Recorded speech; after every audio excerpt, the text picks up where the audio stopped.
We believe that in order to achieve the kind of transformation that we really want for our city, for Memphis, for public schools, for some of the big projects, it's got to have a long-term horizon.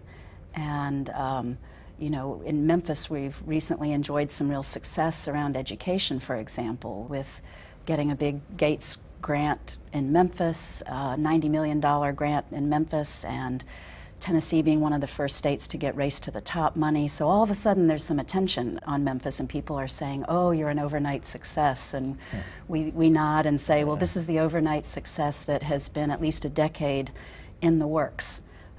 Doing things like working hard to get charter schools approved in the state and building a pool of high-performing charter schools, working to bring some national partners to our city, Teach for America, KIP, New Leaders for New Schools as examples. I mean, we spent years kind of putting the building blocks in place that I think positioned Memphis and Tennessee to be one of the first Race to the Top states and have this big opportunity we have now. Education is a great example where that no way we would have anticipated. Barbara said 10 years, it was really more like 20. We knew it was going to be long term, but we never dreamed it would take 20 years to really make the kind of dramatic breakthroughs that we're finally being able to achieve today. As Barbara mentioned, the first breakthrough was charter school legislation, and we've had charter schools for about 10 years now. It took 5 years of work in the legislature and that situation to finally get it done. And I mean, we went up there personally and knocked on every door in the legislature. And I never will forget, you know, the irony is that the problem was at the time, the Democrats controlled the K through 12 education subcommittee in the House.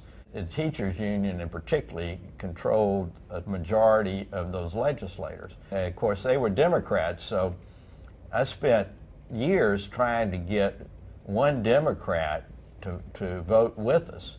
In fact, one day Barbara and I were taking to lunch Lois DeBerry, who was the Speaker Pro Tem in the House, and we were talking to her about charter schools and about the situation, and she finally paused and she said, you know, in my head I know it's the wrong thing for me to do politically, but in my heart, I just can't stand to see another generation of kids go down the tubes.